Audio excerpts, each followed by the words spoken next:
Halo semuanya, perkenalkan aku Risha Tijaksuma dan kali ini kita akan membahas tentang perusahaan dagang. Jadi bedanya, sekarang aku juga akan menjelaskan secara singkat aja bedanya perusahaan dagang dan juga jasa. Jadi konsep perusahaan dagang itu kegiatan utamanya itu lebih ke membeli barang dari pihak lain, lalu dijual kembali, tapi barang tersebut tuh nggak diolah atau diproses dengan mengubah bentuk atau apapun itu. Tapi tujuannya perusahaan dagang dan jasa itu sama, yaitu memperoleh laba dari sisi harga beli dan juga harga jual.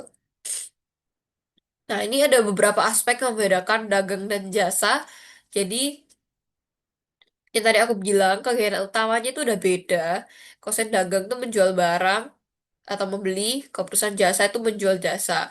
Dan juga kosen perusahaan dagang ini memiliki persediaan dan juga HPP, lalu memiliki beberapa akun-akun khusus seperti persediaan, HPP, dan retur. Lalu perusahaan dagang dan jasa ini memiliki resiko berbeda, yaitu kosen dagang itu barangnya bisa rusak atau dicuri, hilang. Kosen jasa itu lebih ke masalah kualitas pelayanannya. Oke, next. Lalu ini ciri-ciri perusahaan dagang. Perusahaan dagang itu seperti tadi aku udah bilang, dia tuh tidak memproduksi barang sendiri. Jadi dia cuman beli dari perusahaan lain dan dia juga menjual barangnya seperti bentuknya sama kayak pas dibeli tuh dijual. Jadi nggak diproses lagi atau diubah-ubah, nggak. Lalu dia pasti perusahaan dagang itu akan menyiapkan persediaan barang dagangnya dan sumber pendapatan utamanya berasal dari penjualan barang dagang itu sendiri. Lalu selanjutnya untuk beberapa contoh-contoh yang ada di sekitar kita itu seperti ini ada toko kelontong, minimarket, supermarket, dan lain-lain.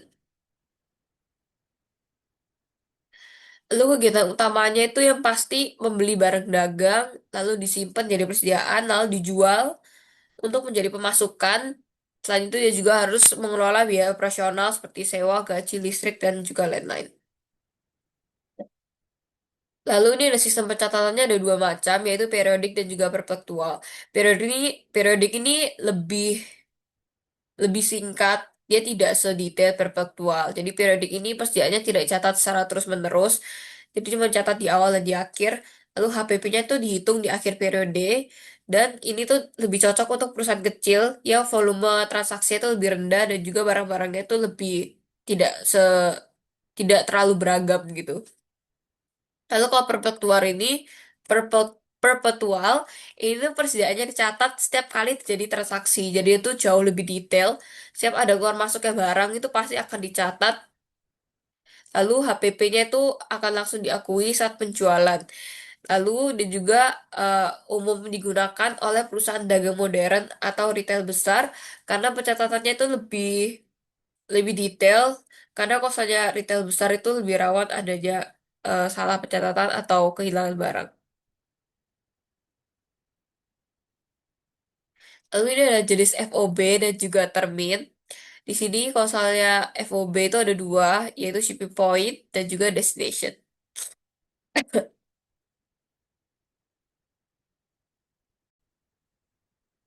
Untuk yang shipping point itu biaya ongkos kirimnya itu dan resikonya itu ditanggung oleh pembeli saat barang dikirim. Lalu untuk destination itu biaya dan resikonya ditanggung oleh penjual. Sesimpel itu aja. Lalu termin ini kalau saya bayar secara kredit, itu nanti ada ketentuan terminnya. Ini aku ada kasih contoh 10/20. 10/20 itu maksudnya kita akan dapat diskon 10% dari jika kita membayar 20 hari setelah kita menyetujui ambil barangnya. Kayak kita misalnya beli barang itu tanggal 1 Januari. Nah, kalau misalnya 20 hari ke depan itu kita bayar di kita bayar di 20 hari setelah 1 Januari, maka kita akan dapat diskon 10%. Jadi misal kita beli tanggal 1 Januari, terus kita mau bayar eh, hutang kita ini tanggal 15 Januari. 15 Januari itu kan masih mencakup dari tanggal 1 sampai setelah 20 hari setelah tanggal 1 itu masih termasuk kan. Maka saat kita bayar kita akan dapat diskon 10%. Tapi kalau kita bayarnya tanggal tanggal 25 atau 21 aja itu kita bakal bayarnya harga normal tanpa diskon. Lalu maksudnya N per EOM ini kita harus bayar itu End of the month. Jadi di akhir bulan itu adalah batas akhir kita untuk membayar hutang kita ini. Sesimpel itu. Oke, kita next. Lalu ini adalah jurnal dan laporan yang akan aku bahas di video kali ini. Kalian bisa baca ini ada jurnal umum sampai neraca saldo, terus laporan keuangannya dari laba rugi sampai laba ditahan. Lalu ini ada akun-akun utama yang cukup berbeda dari perusahaan jasa dan juga dagang. Kalau saya dagang tuh ada akun pendapatannya itu nanti ada penjualan, retur penjualan, dan potongan penjualan. Lalu untuk akun pembelian ini, semua kegiatan pembelian, retur atau potongan pembelian, beban akun pembelian, potongan pembelian, ini akan digantikan dengan akun persediaan. Lalu untuk akun beban operasionalnya ini sama sih, beban gaji, sewa listrik, air, dan juga beban pemasaran. Nah, nah, untuk lebih jelasnya, habis ini kita akan membahas langsung ke contoh soalnya.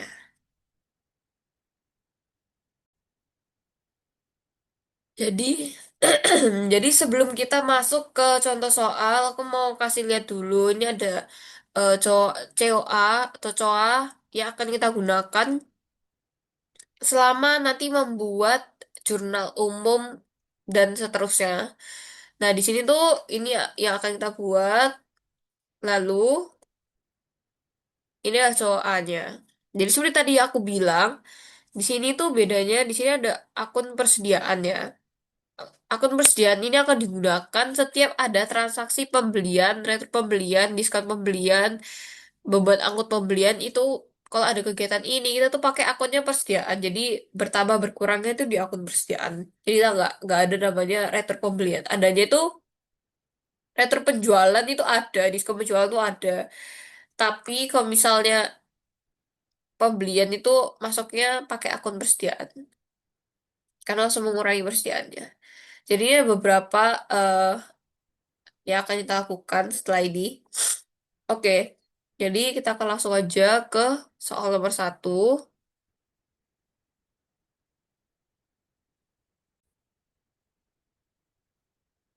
Oke, jadi untuk soal nomor satu kita ini diawali dengan surat pernyataan.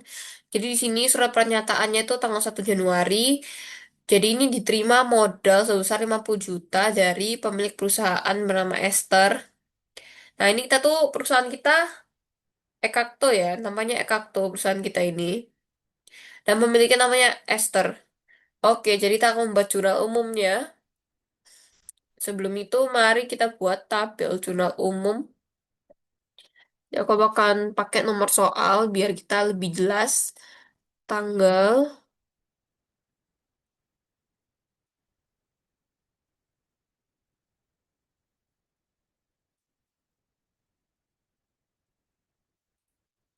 lalu sini aku juga akan pakai eh, tabel aku, tabel akun untuk mempermudah kita dalam menggunakan rumus-rumus pas buat buku besar dan juga neraca saldo. Oke, kita atur dulu.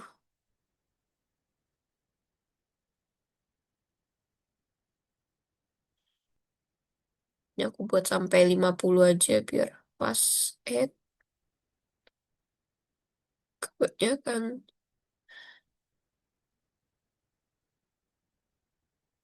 Oke, 40 aja.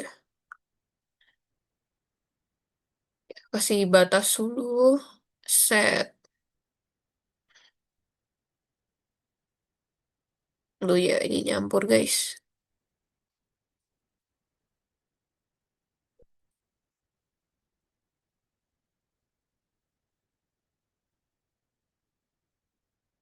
Sebelum itu, mari kita rapikan. Seperti ini.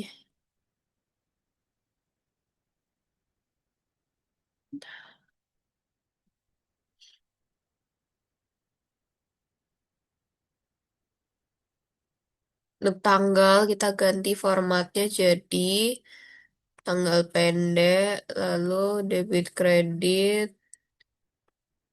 akuntansi, terangan biasa. Oke, terus kita akan menggunakan rumus untuk mempermudah kita dalam membuat jurnal umum. Oke, jadi untuk akun debit kredit, kita akan ke data, lalu kita ke sini, validasi data. Kalian klik validasi data, ini diganti jadi daftar atau list, kalau dalam bahasa Inggris, kalau sumber datanya akan kita ambil dari cowok A yang udah kita siapkan. Ini.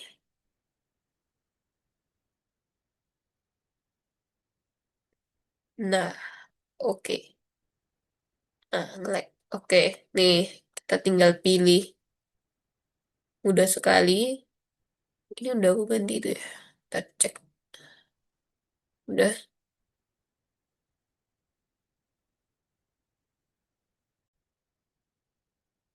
Lalu untuk bagian akun,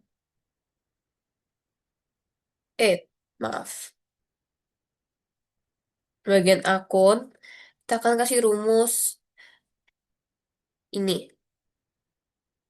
If. Jadi if akun di debit, akun debit itu sama dengan nol, maka kita suruh dia nulis akun kredit. Kalau ada ya udah debit. Nah, enter. Ini mau aku kasih ke semuanya.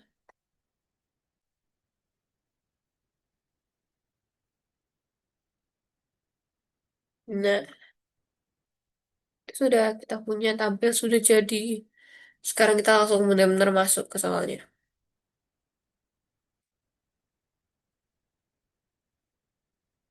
Oke, soal pertama kita adalah tanggal 1 Januari. 1 Januari 2025. Di sini tuh kita mendapatkan surat pernyataan yang aku bilang tadi. Kalau misalnya kita menerima modal dari pemilik perusahaan bernama Esther sebesar 50 juta. Dan perlu diingat, pada soal ini kita adalah perusahaan PT Ekakto. Jangan sampai kebalik. Oke, jadi karena kita menerima kas dan kita juga menerima modal sebesar 50 juta.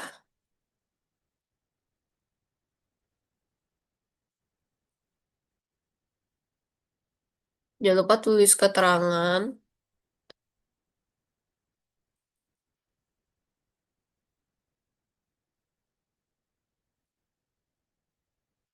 Nah,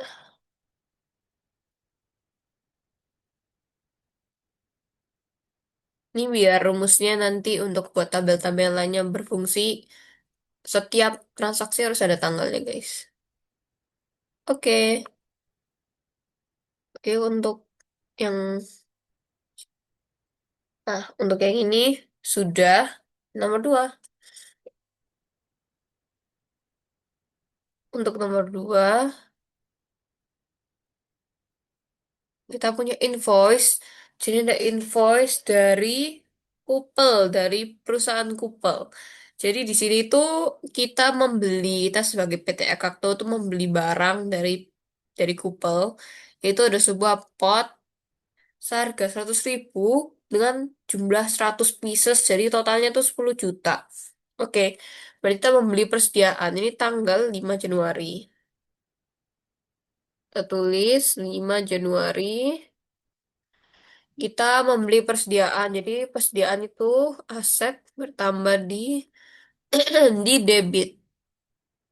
Lalu ini karena invoice berarti kita belum bayar. Jadi masih ngutang. Ngutang guys. Berarti kita punya persediaan itu bertambah dengan total 10 juta. Dan juga kita masih ngutang 10 juta. Nah ini.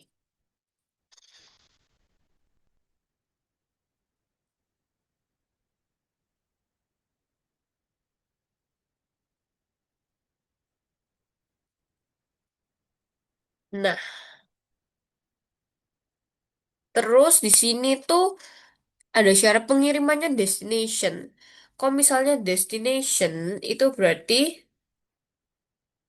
destination tuh berarti seperti yang tadi kita lihat. Aku bukakan lagi PPT yang tadi biar kita lebih jelas. Nah, destinationnya yang tanggung penjual. Dan di sini tuh tadi, sebentar. Tadi itu kita sebagai seorang pembeli.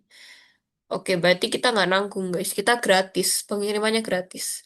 Lalu terminnya itu cuma harus dibayar end of the month. Jadi nggak ada diskon. Jadi pokoknya harus bayar di akhir bulan itu terakhir. Oke, simple. Ini ada surat jalan, barang kita dikirim. Taruh ini ada kita pengirimnya pakai si satset. Di sini kepadanya kupel penjual karena yang bayar penjual. Jadi makanya tulisannya itu kepada kupel. Tapi nanti tetap kita yang terima kok. Oke, ini biayanya nggak perlu kita tulis karena bukan kita, karena destination. Kita nomor 3,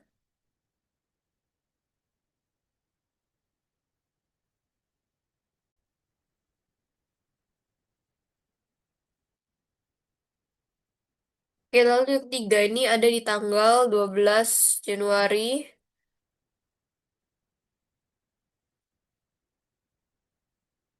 Ini aku langsung buat jadi 2 aja. Oke, jadi di sini kita punya nota retur barang. Jadi kita retur karena ini alasan returnya ada mengalami kerusakan sebanyak 20 pieces. Jadi pot yang tadi kita beli, bentar. Nih, pot yang tadi kita beli itu kan ada 100 pieces kan. Harganya 10 juta.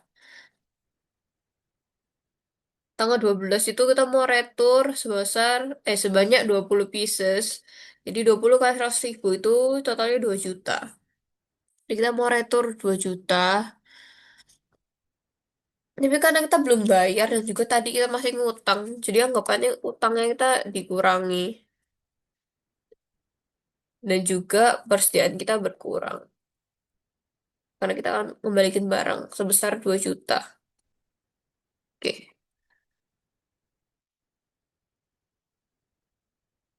Ini keterangannya akan aku lengkapi nanti aja. Karena keterangannya sesuai dengan soal aja sih. Jadi nggak ada yang spesial. Jadi daripada terlalu lama, kita langsung lanjut aja. Oke. Ke nomor 4 ini tanggal 19 Januari. 19 1 Oke. Kita punya sebuah invoice. Di invoice ini adalah pembelian lagi. Oke, dari sini kita beli sekop, guys. Kita beli sekop. Harganya itu 20 ribu per pieces. Dan sini kita beli 100 pieces. Jadi totalnya itu adalah 2 juta. Oke, kita tulis dulu yang ini. Kita beli. Berarti kita punya persediaan. Karena invoice berarti kita masih ngutang lagi. Kita ngutang 2 juta lagi.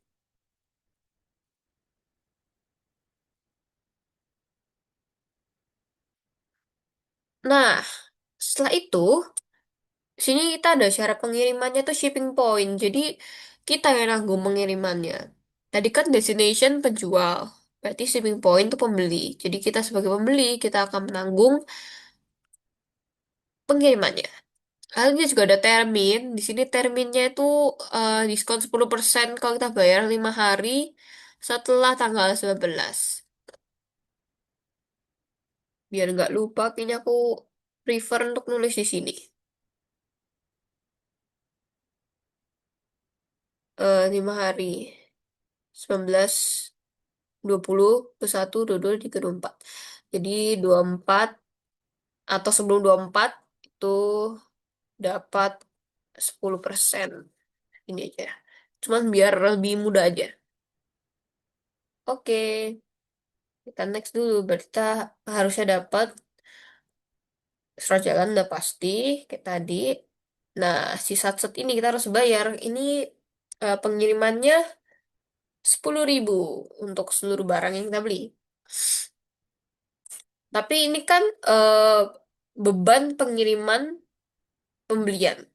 Tadi aku bilang kalau saya segala pembelian itu eh, kayak retur pembelian, beban ongkos kirim pembelian, itu masuknya ke persediaan. Nah, karena ini Karena ini kita harus bayar lagi. Jadi ini persediaannya bertambah. Dan ini kita bayarnya secara kas ya. Sebesar 10.000.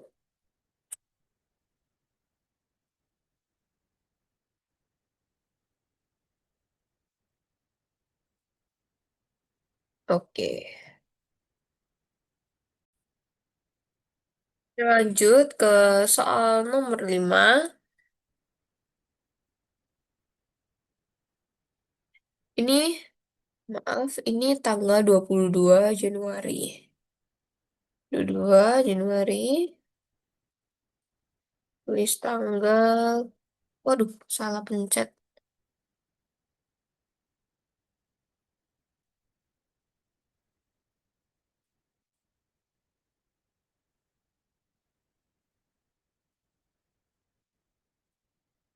Oke, sini kita punya kwitansi. Ini adalah kwitansi pembelian pot yang pembelian pertama kita. Oke, jadi kalau pembelian pertama kita tadi itu, ini kita cuma bayar, kita beli 100 pieces kan tadi. Untuk awal-awal kan aku bukain biar kita lebih paham. Nah ini. Di sini kita tadi beli 100 pieces. Dengan harga 100.000 potnya. Tapi kan di sini kita ada retur 20 pieces, jadi 80 pieces. Ini nggak ada terminnya ya tadi. Nggak ada sih sebetulnya. Oke, ini destination, terminnya cuman harus bayar di akhir bulan. Ya kita adalah kita udah nurut ya, kita bayarnya nggak mepet-mepet akhir bulan di bulan itu. Kita bayar eh, 80 pieces saja karena kita kurangi dari barang yang udah kita retur tadi. Oke, jadi karena kita bayar, jadi hutang kita berkurang dan juga kita bayar pakai kas. Sini sebesar 8 juta saja.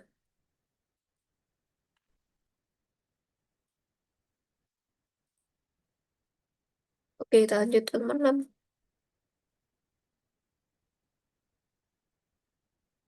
Nomor 6 ini kita juga dapat kwitansi. Nah, ini tuh adalah kwitansi dari penjualan, pembelian sekop kita. Itu ada pembelian kedua kita. Tadi aku ada tulis di sini. Ini ya, persediaan bertambah. Ini kita beli. Kalau sebelum tanggal 24 kita udah bayar, berarti harusnya dapat diskon 10%. Nah, ini sesuai. Kita bayar nih tanggal 23, jadi kita dapat diskon 10%. Itu tanggalnya.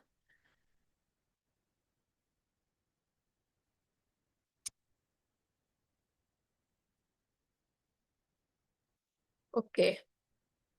Oke, jadi sini tuh saya lihat, kita bisa lihat, saya beli sekop 100 pieces, tadi nggak ada retur, jadi tetap sesuai. Total kita 2 juta, tapi karena kita bayarnya sesuai dengan ketentuan termin, kita dapat diskon 10%. 10% dari 2 juta itu 200. Jadi kita akhirnya membayar secara kas itu 1,8 aja. Jadi di sini kita di sini kita harus akan nulis diskonnya berapa. Tapi karena ini diskon pembelian, jadi kita tulisnya sebagai persediaan.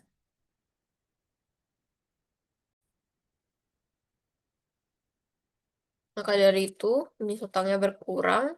Kita bayar secara kasnya berapa.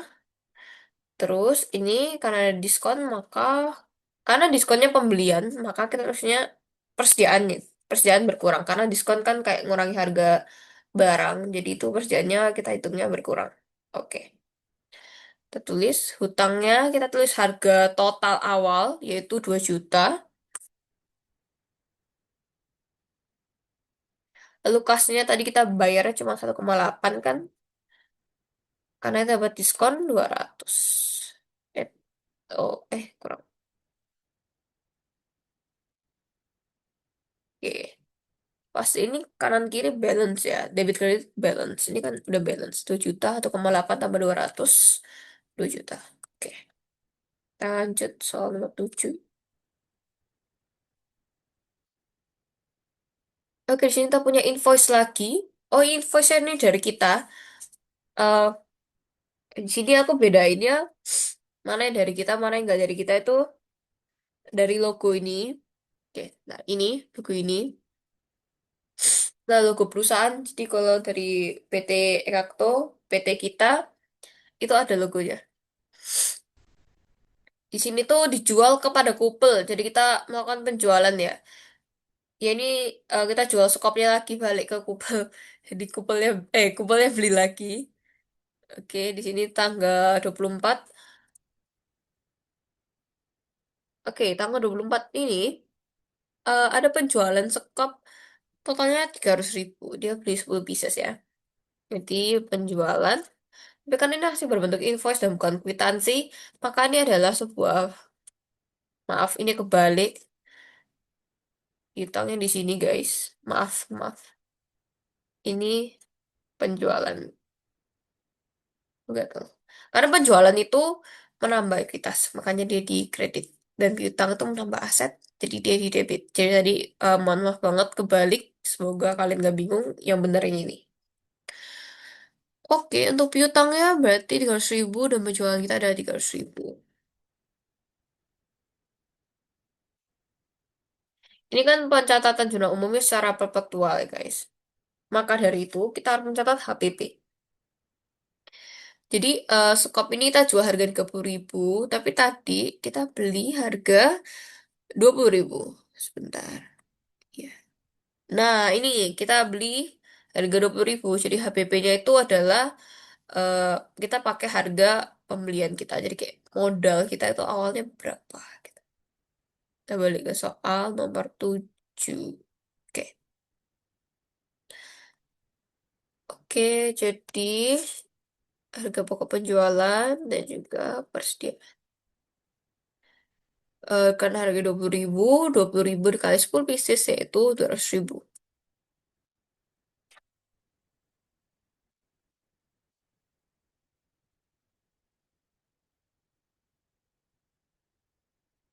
Oke.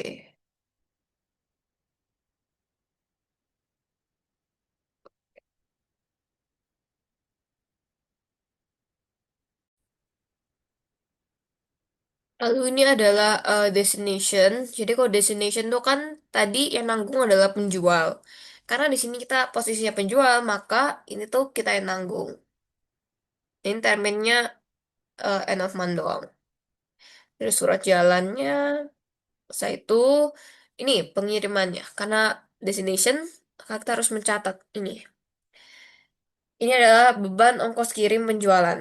Nah, ini kita tulisnya ya beban ongkos kirim penjualan ya.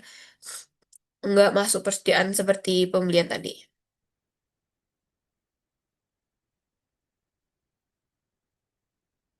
Nih, beban angkut penjualan. Kita bayar langsung secara kas sebesar 2.000.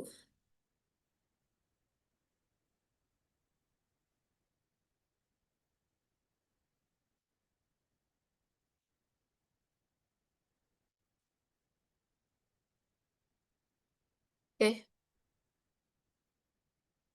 ke nomor 8. Ini ada di tanggal 25.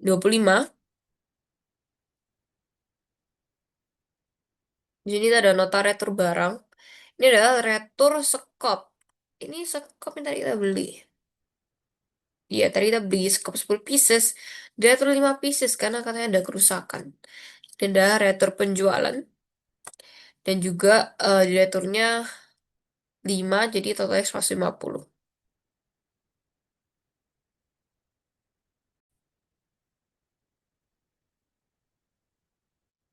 Materi tulis, retur penjualan, dan juga tadi dibayar secara piutang. Jadi piutangnya dia sini, piutang penjualannya dia berkurang. Wih,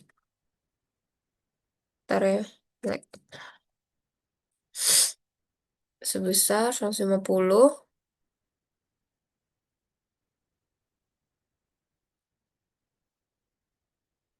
Oke, setelah itu, karena ini retur dan kita sebagai penjual, kita harus menulis HPP-nya.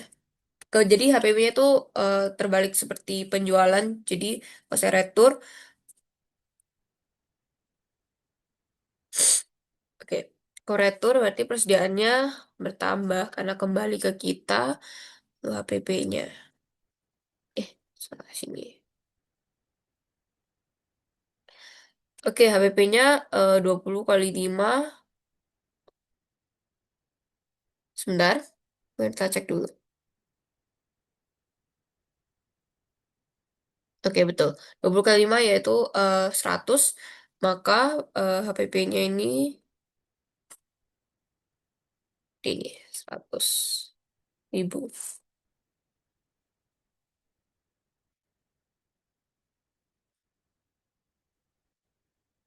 Oke, tanggalnya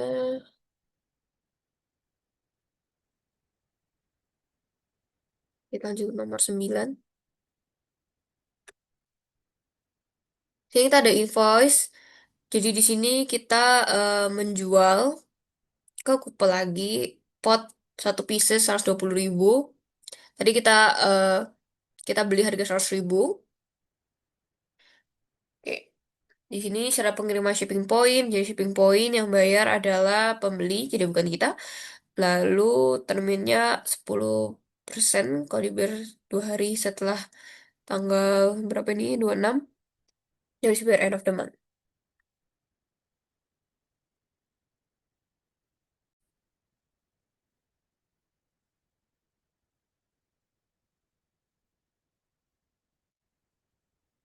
Terus tanggal.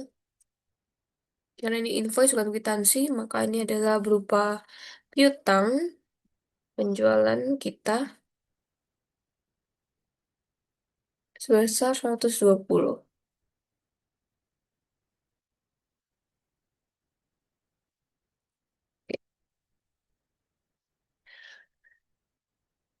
Setelah itu kita akan tulis HPP. Jadi tadi kita beli harga 100.000, maka satu pieces, jadi 100.000 kali satu, yaitu 100.000. Harga pokok penjualan serta persediaan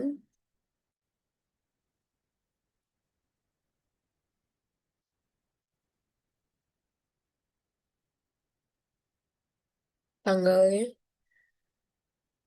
Oke, kita ke soal selanjutnya. Oh, sebentar. Ini ada, kita juga dapat surat jalan. Tapi eh, untuk pengirimannya shipping point, jadi kita aman. Oke, aku juga mau nulis ini tanggal 26, maaf, 26, 26 menuju 8. Jadi, di sini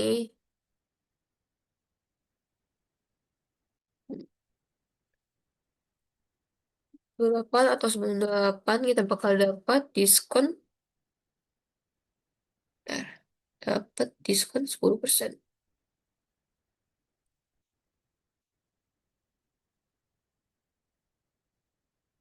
Oke.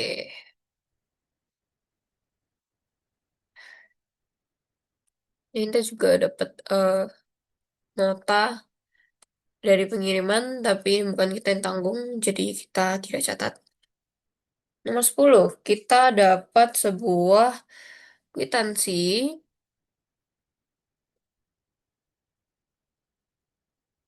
pelunasan terhadap pembelian persediaan. Pelunasan terhadap pembelian sekop. Oke.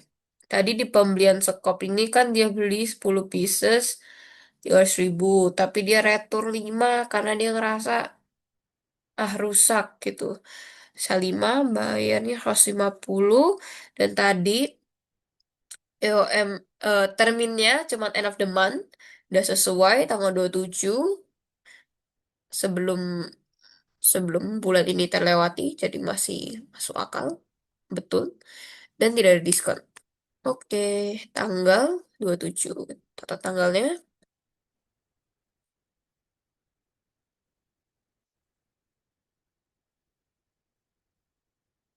Oke, ini kita menerima kas dan juga piutang mereka, piutang kita berkurang sebesar 150.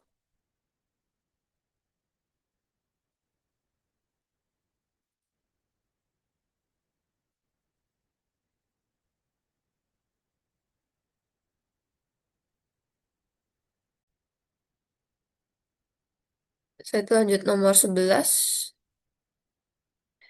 Oke, tulis dulu nomornya.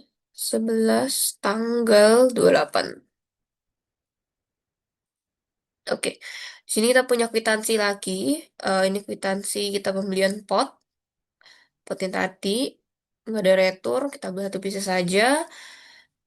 Ini tanggal 28, pas ya. Tadi kan 10/2. Jadi 2 hari setelah tanggal 26, 27, 28. Jadi hari terakhir ini dapat diskon 10%. Jadi harga awalnya 120.000, dapat diskon 10%, yaitu kurangi 12.000, jadi 108 aja. Oke.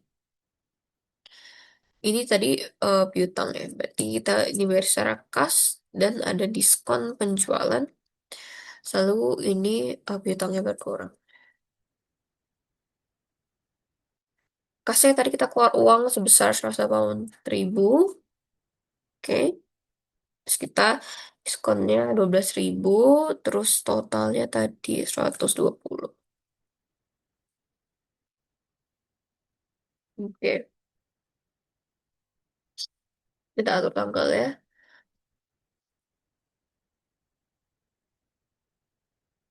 Oke. Oke.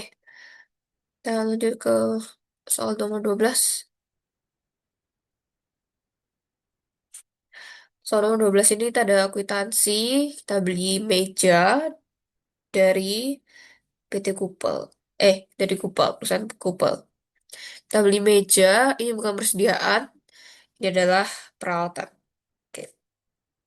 Jadi kita tulisnya seperti ini, tanggal 29.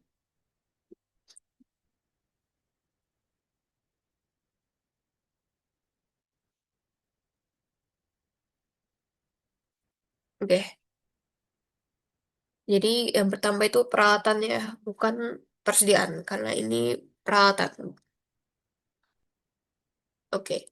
Lalu kita karena kwitansi, maka ini udah terbayar ya secara kas ya, 300.000.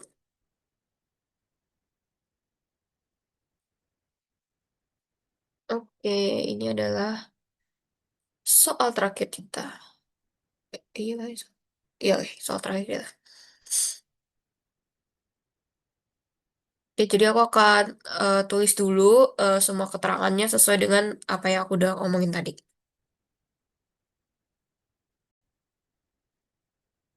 Oke, ini keterangan sudah terisi semua. Kita pastiin nggak ada salah nulis. Jadi kita sum dulu, ini harus balance. Balance belum tentu betul, tapi kalau nggak balance bisa lagi. Kita sum dulu pakai rumus sum. Jangan gini deh, tererror.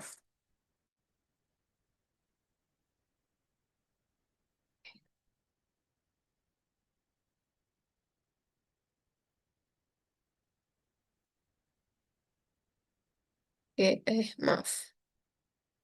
12-an guys. Kita geser. Oke, balance. Berarti harusnya kita aman. Oke, aku mau bold dulu.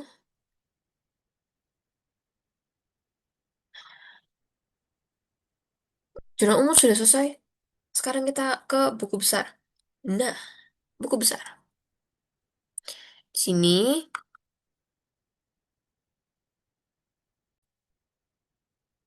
dia aku bakal pakai pivot table. Jadi kita kasih sisipkan pivot table. Bentar,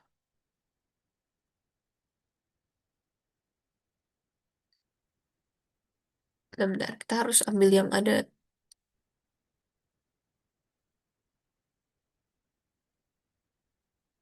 Oke,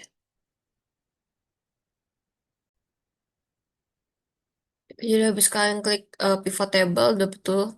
Kalian klik sisipkan pivot table, terus dari tabel dan rentang. Kalian langsung balik ke page jurnal umum. Di page jurnal umum ini kita harus copy dari tanggal sampai akun ke seluruh transaksi yang udah kita lakukan tadi. Nah, ini dia. Di sini, kita klik OK. Lalu kita mau buat buku besar, kita mau kasih tanggal, bentar, tanggal,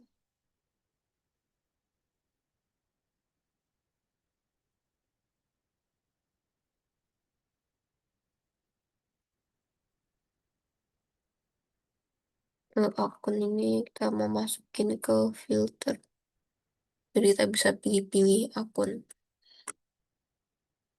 Oke, lalu ini mau aku ubah desain.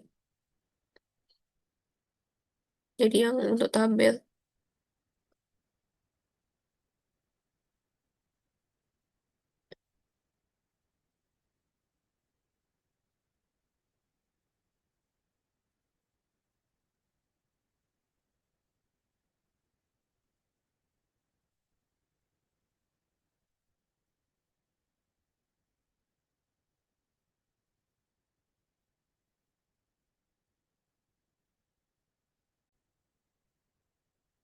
Ini setelah aku rapiin dikit, dan ini kalau mau lebih rapi lagi, kalian klik ini, jangan perlihatkan subtotal. Karena kalau saya kayak gini, lebih bingung bacanya ya. Jadi mending seperti ini aja, udah cukup. Terus aku mau ubah ini jadi eh rupiah. Oke, oke ini semua akun kalian bisa ubah jadi kas saja atau akun-akun tertentu. Anggap aja di kas saja. Lalu di sini aku juga mau buat kayak eh, saldo dari debit dan juga saldo dari kredit. Jadi di sini kita akan pakai tag ini data.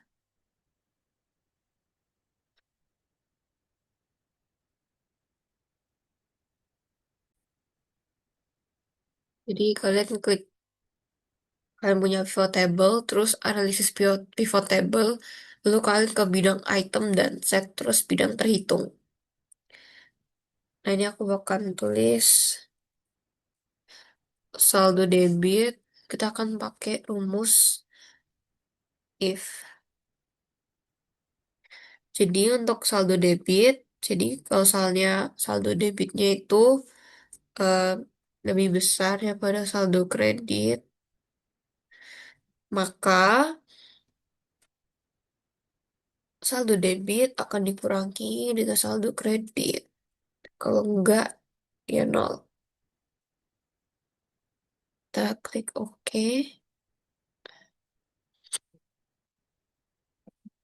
Terus kita akan buat lagi untuk saldo kredit. Ini eh, mirip kayak tadi, cuman bedanya untuk kredit aja, tapi rumusnya konsepnya sama. Jadi kalau kredit lebih besar dari debit, mak salah. Maka, ini kok ada space ya? Oke, apa deh. Jadi kredit dikurangi debit. Kalau enggak, ya nol.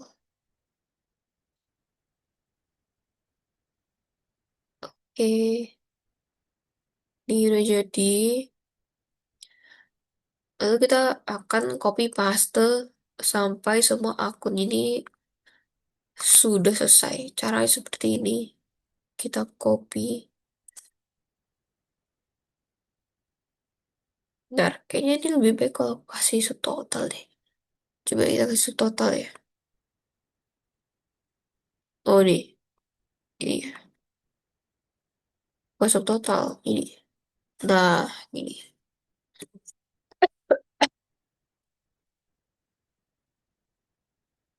Copy, sampingnya aja, paste, terus kita ganti akun yang kita mau, persediaan. Ini akan aku ulang sampai semua akun sudah ada di sheet sini. Oke, aku akan buat dulu pakai cara tadi.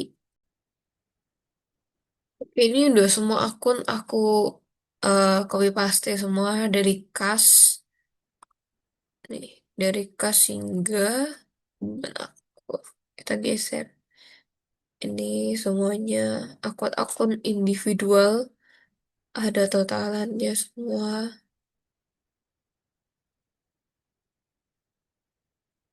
Nah ini terakhir. Oke, kita lanjut ke neraca saldo. Oke, untuk neraca saldo kita bakal pakai pivot table yang sama. Kita copy aja salah satu pivot table, kita paste. Oke, lalu kita harus edit dulu. Bentar, kita buka daftar bidangnya. Mana? Nah, kita akan pakai akun dan saldo kredit dan saldo debit yang udah kita buat tadi. Kita nggak perlu tanggal. Akunnya kita pindah ke baris lagi, nggak usah di itu. Oke, ini dia. Sebentar.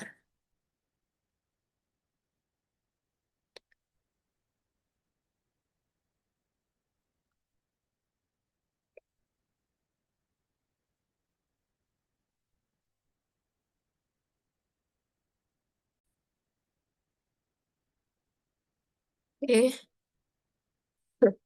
Setelah itu, karena emang dari pivot table-nya nggak bisa langsung total, maka dari itu aku bakal hilangin dulu deh totalannya.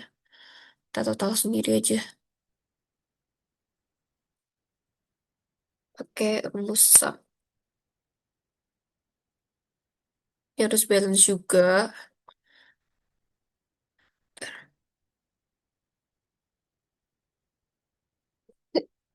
Hmm.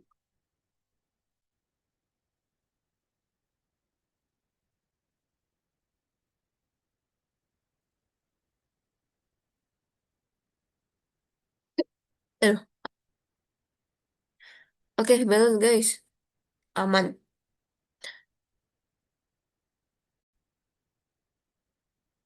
Ini nilai saldonya udah jadi. Kita rapiin sedikit. Udah. Oke. Karena kita akan buat laporan keuangannya dimulai dari laba rugi. Kita akan data yang kita dapat untuk buat laporan keuangan kita akan ambil dari neraca saldo dan nggak boleh balik aku taruh sini neraca saldonya.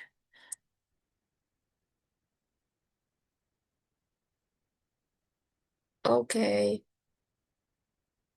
Oke, kita akan tulis dulu PT Ekak tuh laporan laba rugi.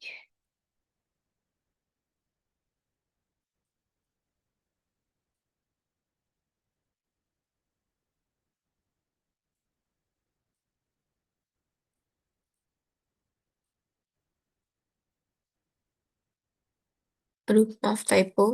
Berakhir.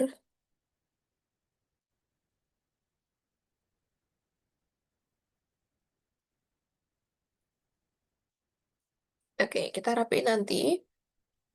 Jadi di sini pertama kita akan tulis pendapatan pendapatan penjualan.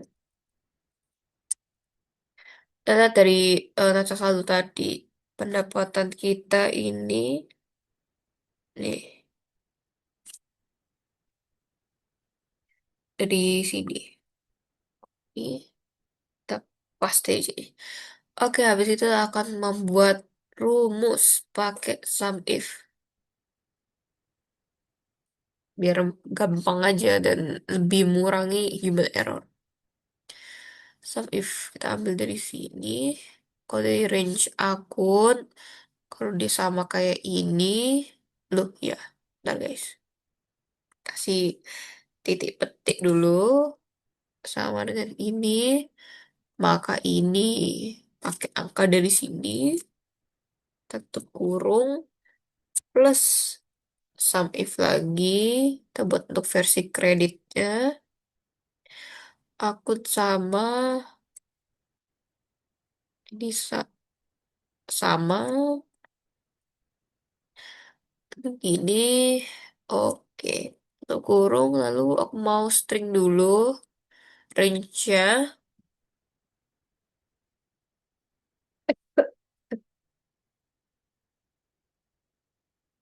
kayak FN F4 ya, biar cepat. Oh iya, bentar, ini kehilangan kriteria, guys. Maaf ya, ini lupa di ini. Oke, siap.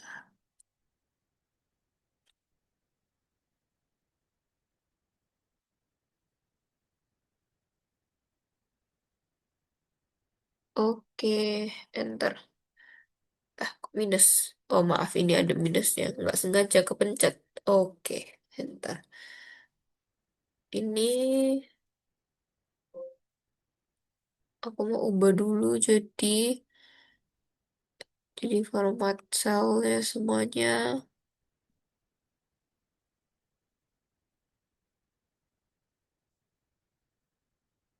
Hmm, ada koma titik ini. Oke, dia bener gak 100? Oke, betul. Kita pasti ke yang lain. Ini aku mau pindah ke sini. Sebentar. Ini karena itu penjualan.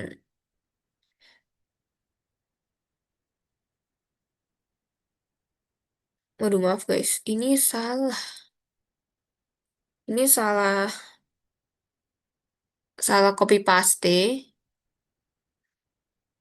Ada aku bilangnya penjualan-penjualan tapi salah fokus. Ini ya, penjualan sampai diskon penjualan. Kontrol V di sini. Oke. Ini ya, 20 50 12. Oke, penjualan ini kan pendapatan, tapi retur dan diskon ini mengurangi pendapatan kita kan. Maka dari itu aku bakal jumlahin dulu ini sama dengan min sum if sum dua ini. Oke, aku bakal tulis total pendapatannya berapa.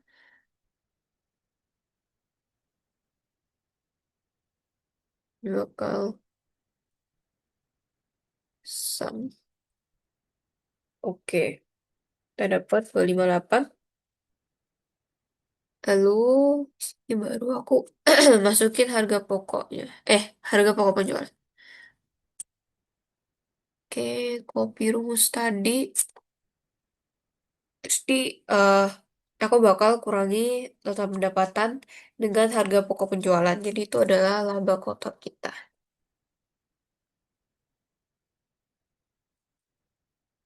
Jangan sampai ini kurangi harga pokok penjualan. Duh ya, sudah.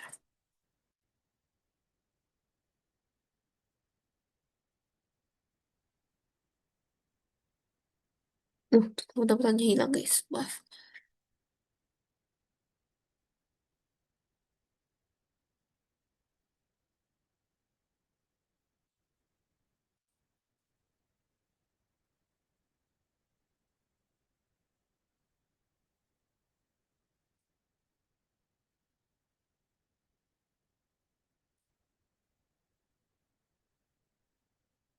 Ini dikurangi harga pokok penjualan. Oke, 58. Itu laba kotor yang kita dapatkan.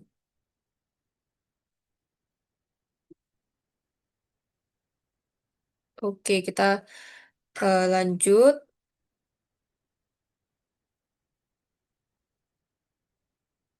Setelah itu kita akan mencatat seluruh beban operasional.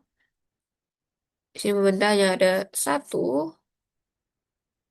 Akan seperti tadi, copy paste. Oke, total cuma satu, jadi ya udah ini. Oke, lalu kita akan hitung laba bersihnya.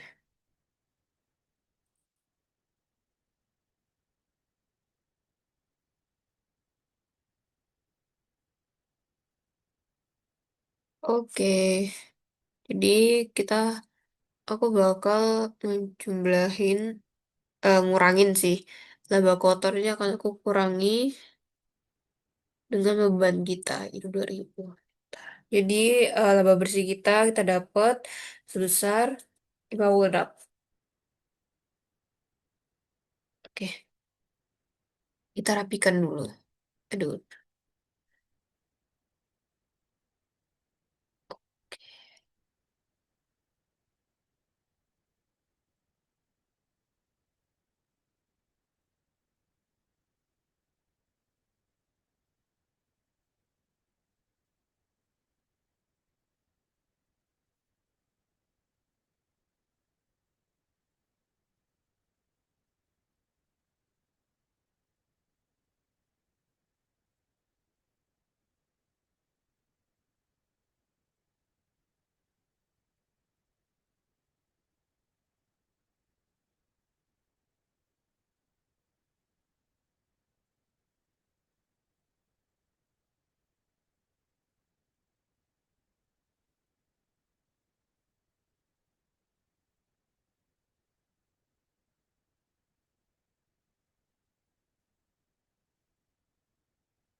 Oke, jadi ini eh laporan laba rugi kita udah jadi.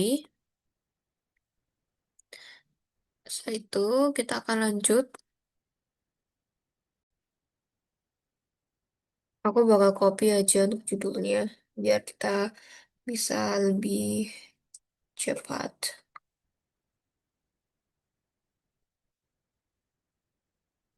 Seperti yang di sini.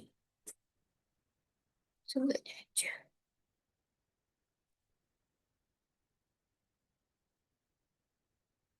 Ini ada laporan laba ditahan.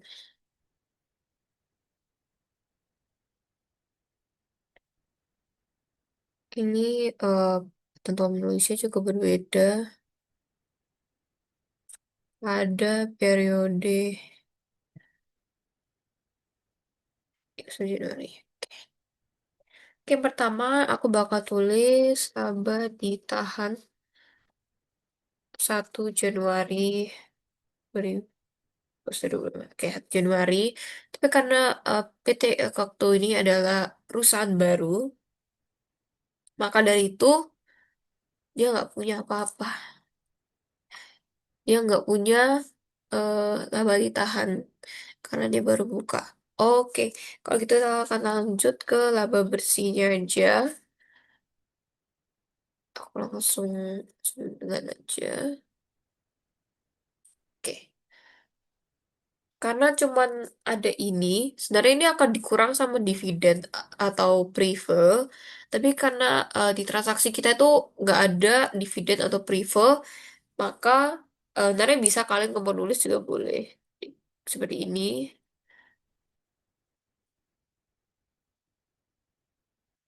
Nol.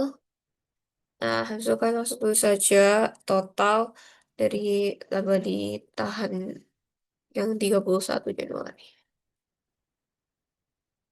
Itu sebenarnya anggapannya itu sum dari ini. Ini aja harus diminusin kalau dikurang. Biar kalau di sum langsung kekurang. Tapi karena cuman ada laba bersih, maka hasilnya sama kayak laba bersih. Oke, kita rapikan.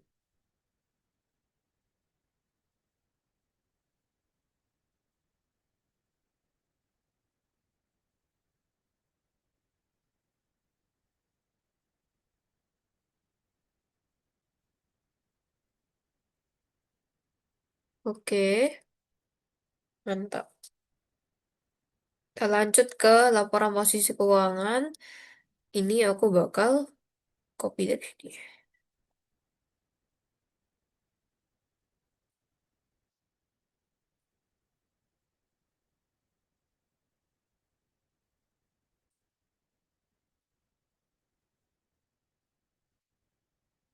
Oke, yang pertama kita akan menulis segala aset yang kita miliki. Kita lihat.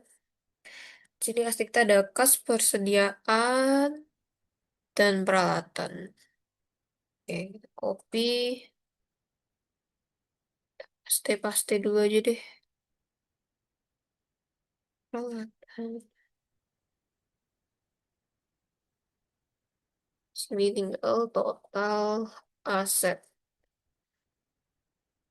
Oke, mana rumus kita tadi?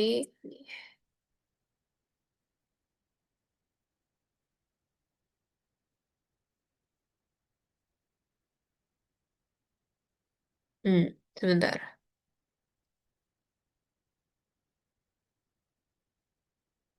Ada yang salah ini dari rumusnya. Dah, nggak ke rumus guys. Sebentar ya. Ini aja kita langsung.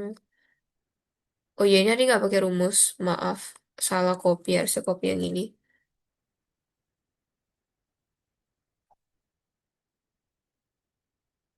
Oh iya, kenapa ini? Sebentar.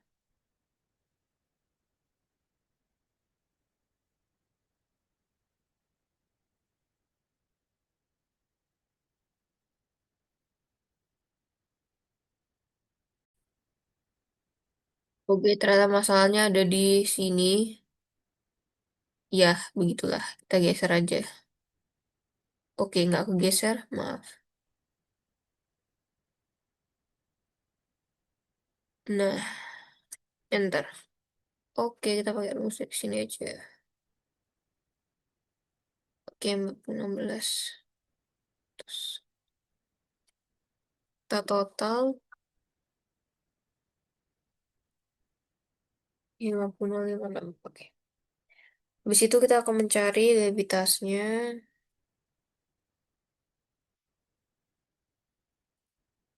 Iya, likuiditas.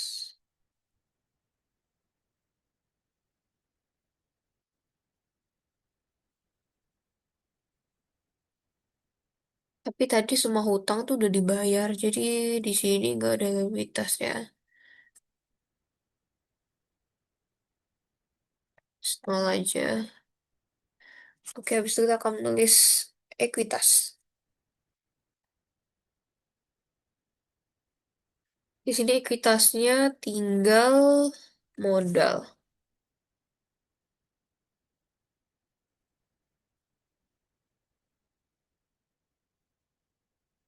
Oke, modal 10, terus kita akan tulis laba bersih lagi.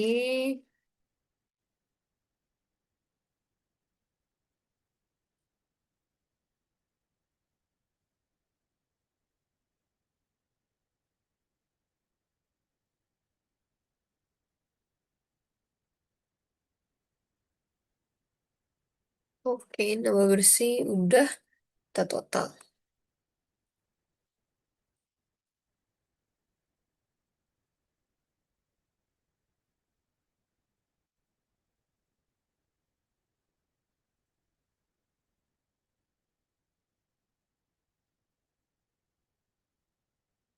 Oke, terus untuk ngecek lagi biar kalian yakin apakah ini sudah betul atau belum, kalian bisa menotalkan ekuitas plus liabilitas. Tapi ini nggak ada pengaruh karena liabilitasnya nol. Jadi, nah, jadi ya 50 juta, 56.000 tambah nol sama aja. Nah, apa kita tulis aja? Salah tulis.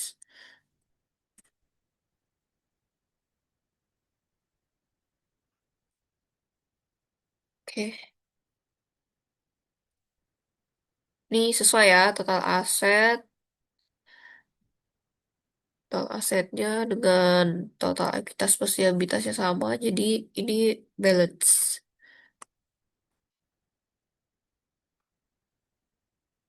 Sekarang kita rapikan.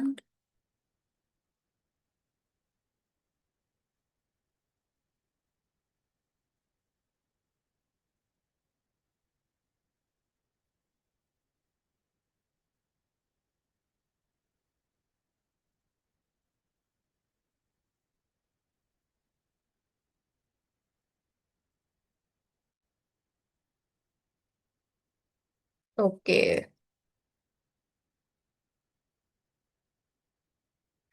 Oke, jadi sekian ya kita udah membahas seluruh jurnal. Kita udah bahas jurnal umumnya, buku besarnya, neraca saldonya, laba rugi. Laba rugi ini sebenarnya tujuannya itu biar kita bisa melihat pendapatan, beban, serta ini nih perusahaannya dapat laba atau rugi gitu. Lalu kalau untuk laba ditahan itu untuk melihat perubahan laba ditahannya itu kayak akumulasi labanya itu bagaimana di perusahaan ini. Lalu untuk yang terakhir yang tadi posisi keuangan itu untuk melihat informasi mengenai aset, liabilitas dan juga ekuitas dari perusahaan tersebut. Oke, sekian penjelasan tentang perusahaan dagang. Semoga dapat dipahami dan bermanfaat. Terima kasih.